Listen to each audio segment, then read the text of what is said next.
my passions coming to Burundi was to bring eye care where there is no eye care. When I visited in 2010, there was one ophthalmologist who could do eye surgery for over 10 million people. In Africa, life expectancy is about 5 years if you go blind. It's a death sentence because life is tough when you're blind in Africa, especially Burundi. It's all mountains.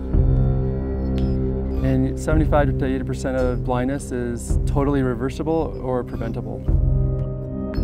We want to transform the healthcare system here to a place where patients are going to know they're going to be respected. They're not going to have to pay a bribe to get taken care of, and they're going to get great care in the name of Christ. Though I was still young, I realized I was not able to see so well anymore. The doctor found out that I had cataracts, but said they could not help me. They said there is no one in my country to treat me. My husband and I found out at that time that I was pregnant. As my pregnancy progressed, my vision got worse and worse. We kept my blindness secret because people liked to talk and would wonder why my husband would stay with me since I was blind. People with disabilities are persecuted here, so I stayed at home and did not even tell my family that I was blind. The worst day for me was when my daughter was born. I was completely blind at that time.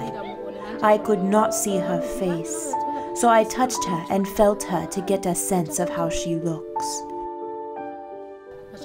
People told me that she was very beautiful, but I was devastated that I could not see my new baby. As she grew, I tried to make faces at her to make her laugh, but I could not even see if she was smiling. I wanted so badly to look into my baby's eyes.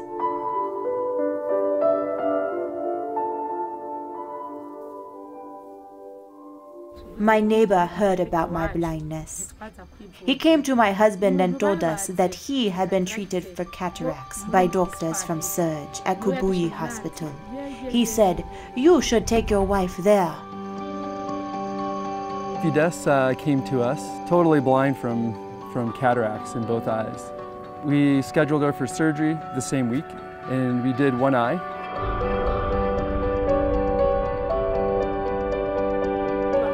After the surgery, the doctor took off the bandage. He asked me to open my eyes, but I refused. I was afraid that the surgery had not worked. He again said, "Open your eyes." Then I opened my eyes, and I was able to see everything. I could see my child, I could see her hair, I could see her clothes, and I was jumping with joy. I could see perfectly. When I see folks who haven't seen for years see again the next day, that keeps me going. Because there's a lot of tough stuff here. We can't help everybody, but when we get to help those people and know that their lives have been transformed through a 10-15 minute surgery, that's really cool. I tell people all the time I have the best job in the world. I mean, it can't get any better. I get to help blind people see again every day. The way Dr. John took care of me makes me think of Jesus and how he healed the blind man and gave him sight. Dr. John shows love to the poor, the rich, the unclean. He models the ministry of Jesus.